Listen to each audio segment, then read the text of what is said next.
Hello students, welcome to the laws of thermodynamics. As we know, the total heat engineering or total thermodynamics is covered by four laws. First one is zeroth law of thermodynamics. Zeroth law of thermodynamics.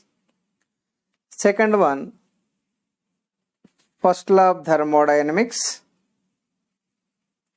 First law of thermodynamics. Next one, second law of thermodynamics. Second law of thermodynamics. And the last one is the third law of thermodynamics.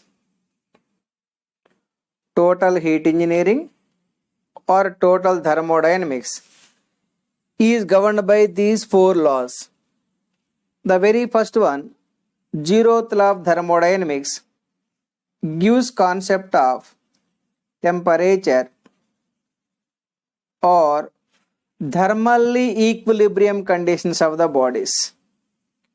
Zeroth law of thermodynamics gives concept of temperature or thermally equilibrium conditions of the bodies, and it was given by the Fowler. It was given by the Fowler. Whereas first law of thermodynamics gives concept of energy or law of conservation of energy. First law of thermodynamics gives concept of energy or law of conservation of energy, and it was given by Joule. First law was given by Joule. Second law of thermodynamics gives concept of direction of energy transfer, and entropy, and it was given by Clausius and Kelvin. The second law of thermodynamics gives concept of direction of energy transfer and entropy. It was given by Clausius and Kelvin. The third law of thermodynamics gives concept of absolute entropy,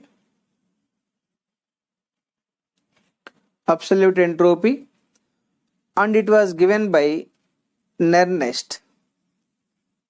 The third law of thermodynamics was given by Nernst.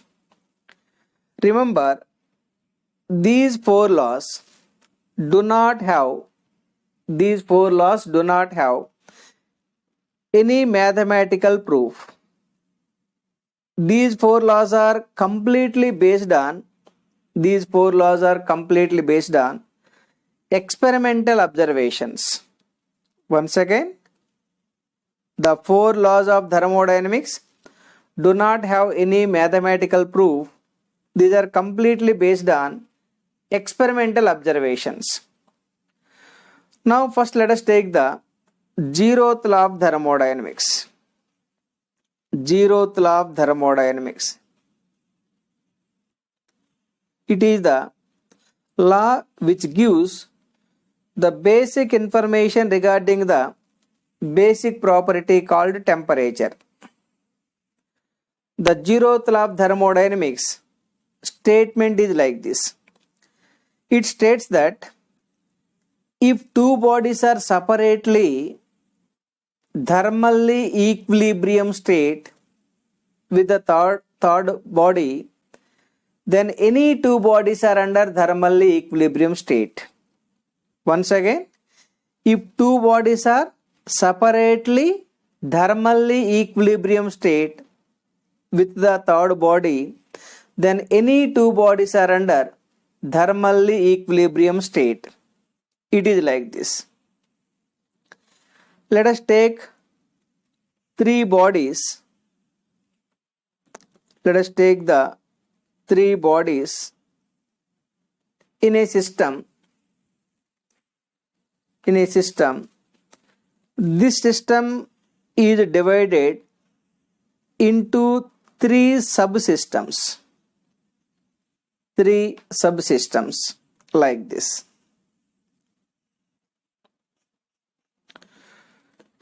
Now I am keeping body A here, body B and body C. In between the A and C, adiabatic wall is connected. Adiabatic wall is nothing but insulator. That means indirectly insulator is connected between the A and C, but in between the A and B or B and C, a diathermal wall is connected. Diathermal wall is heat conductor. That means there is a transfer of heat from A to B and B to C also. But in between the A and C, since we are connected the adiabatic wall, heat transfer between the A and C equal to 0.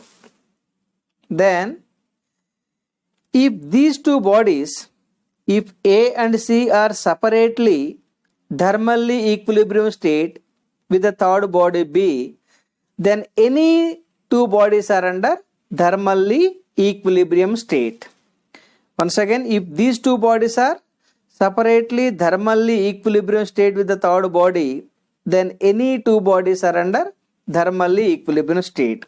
It means if TA equal to TB, TC equal to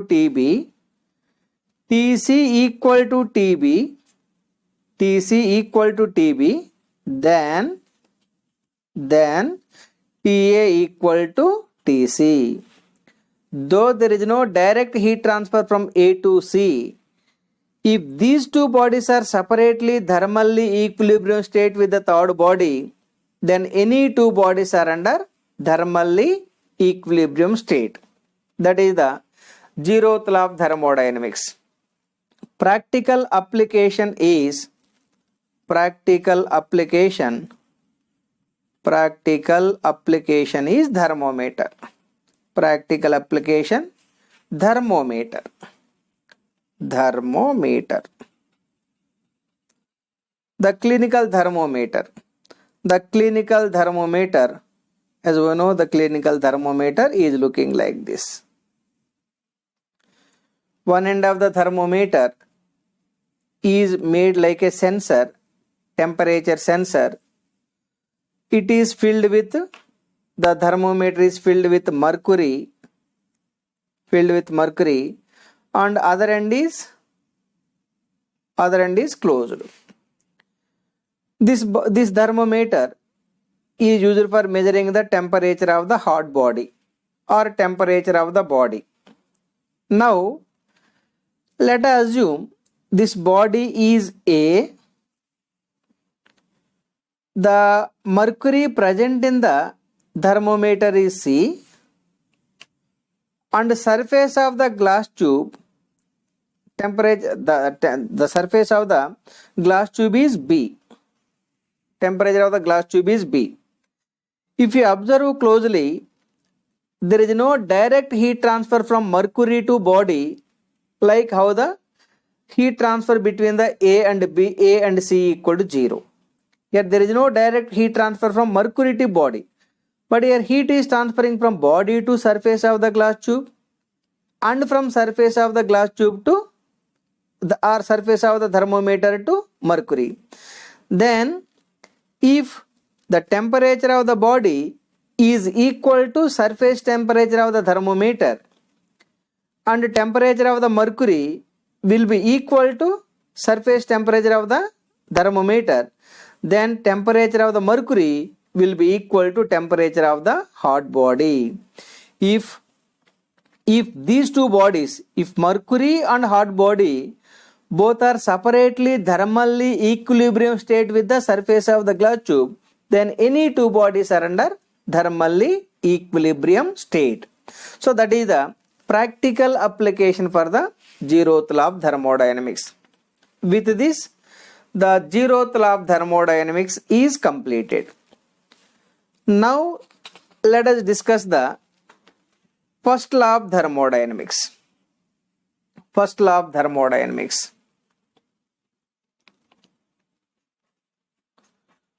First law of thermodynamics. The first law of thermodynamics gives concept of energy or law of conservation of energy, and it was given by the Joule. First law states that the total energy in the universe remains constant. It means energy neither be created nor be destroyed, but one form of energy can be converted to other form of energy. Once again, first law states that the total energy in the universe remains constant. It means energy cannot be created or destroyed, but one form of energy can be converted to other form of energy. It is like this. If I take a power generating system like hydroelectric power plant, as we know, this hydroelectric power plant consists of a dam. This dam is constructed across the river to store large quantity of water. That means water is stored in the dam because the dam is constructed across the river. As long as the water is stored in the dam, the energy possessed by the water is hydraulic energy, maybe in the form of potential energy. At the downside of the dam, a big pipe is connected. This is your dam. A pipe is connected at the downside of the dam. Of course, it may be called as penstock. At the end of the pipe, the penstock is nothing but a pipe for carrying the water. At the end of the pipe, a nozzle is connected like this. The function of the nozzle is to increase the velocity of the flow. To increase the velocity of the flow means kinetic energy is increasing. That means by the time the water is passing through the nozzle, hydraulic energy is converted to kinetic energy. While the water is passing through the nozzle, hydraulic energy is converted to kinetic energy. A high velocity jet is coming out from the nozzle like this. That jet is maintaining large amount of kinetic energy. In front of this jet, a circular disc is connected like this. That circular disc is called rotor. Around the circumference of the rotor, number of blades are arranged like this. Around the circumference of the rotor, number of buckets or blades are arranged like this with equal distance, and it is mounted on the shaft. This high velocity jet, which is coming out from the nozzle, is hitting the turbine blade. By receiving the energy from the jet of water, this rotor is rotating. Once the rotor is rotating, here kinetic energy of the water is converted to mechanical energy. That means kinetic energy is converted to mechanical energy. If I extend this turbine shaft to the generator or alternator, where the turbine shaft cuts the magnetic field in the alternator, thereby mechanical energy is converted to electrical energy. If I supply, mechanical energy is converted to electrical energy. If I supply this electrical energy to the fan, electrical energy is converted to mechanical energy because fan is rotating. Similarly, if I supply this electrical energy to the pump for lifting the water, Initially, electrical energy is converted to mechanical energy. Electrical energy is converted to mechanical energy. Pump is for lifting the water. The water is maintaining the hydraulic energy. Again, mechanical energy is converted to hydraulic energy. If I connect the same electrical energy to the bulb, the electrical energy is converted to light energy and heat energy. Light energy and heat energy. Like that, just we are converting from one kind of energy to other kind of energy. Nowhere we are creating the energy or destroying the energy. That is the first law of thermodynamics. So in this case, hydraulic energy is converted to kinetic energy. Kinetic energy is converted to mechanical energy. Mechanical energy is converted to electrical energy. Again, electrical energy may be converted to mechanical energy or hydraulic energy or heat energy and light energy. Like this, just we are converting from one kind of energy to other kind of energy. That is the first law of thermodynamics. The other statement for the first law of thermodynamics is, whenever a system undergoes for any thermodynamic cycle, the net heat transfer is equal to the net work transfer. As we know, thermodynamic cyclic process can be possible only with a closed system. If I construct the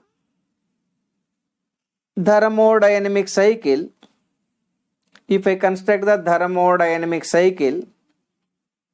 with PV coordinate system, thermodynamic cycle consists of many number of processes, but both initial and final states are identical. This is one process, 1 to 2, a kind of process.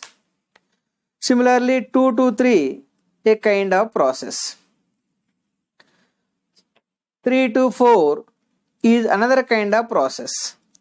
Finally, the last process is 4 to 1.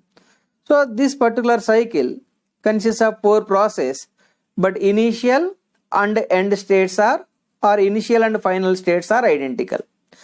Since this cycle is constructed in the clockwise direction, it is for power generating system like thermoelectric power plant. So second statement from the first law of thermodynamics is, whenever a system undergoes for any thermodynamic cycle, the net heat transfer is equal to net work transfer. Net heat transfer is equal to net work transfer. It means cyclic integral del Q is equal to cyclic integral del W. The symbol cycle with integration, cyclic integral, represents sum for a complete cycle. The net heat transfer equal to net work transfer means sum of the heat transfer is equal to sum of the work transfers. If I assume heat transfer for 1 to 2 is Q1 to 2, for 2 to 3 Q2 to 3, for 3 to 4 Q3 to 4, similarly Q4 to 1. These are the heat transfers. Similarly, work transfer for 1 to 2 may be W1 to 2. Work transfer for 2 to 3 may be W2 to 3. Work transfer for 3 to 4 may be W3 to 4. Work transfer for 4 to may be W4 to 1. Then cyclic integral del Q is equal to cyclic integral del W means the sum of the heat transfers. Net heat transfer means sum of the heat transfers. Q1 to 2 plus Q2 to 3 plus Q3 to 4 plus Q4 to 1. That is the physical meaning of cyclic integral del Q. It must be equal to cyclic integral del W means W1 to 2 plus W2 to 3 plus W3 to 4 plus W4 to 1. That is the physical meaning of net work transfer. So once again, the second statement from the first law of thermodynamics is, whenever a system undergoes for any thermodynamic cycle, Algebraic sum of heat transfers is equal to algebraic sum of work transfers. So, or the cyclic integral del Q equals cyclic integral del W means net heat transfer is exactly equal to net work transfer. With this, the two statements from the first law of thermodynamics completed. In the next video, we will discuss the applications of first law of thermodynamics.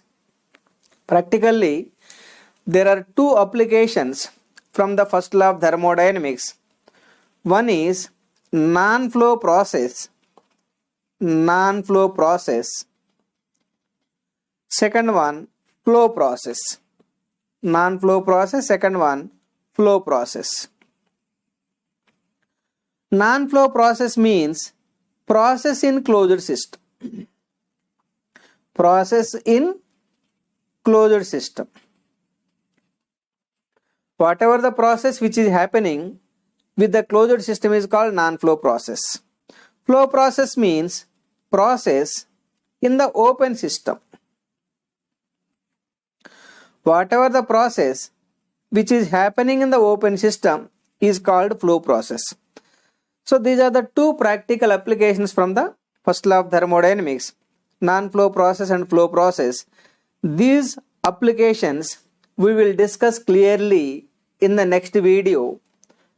In the next video, clearly we will discuss the non-flow process and flow process. So with this, I am ending this video. Thank you very much.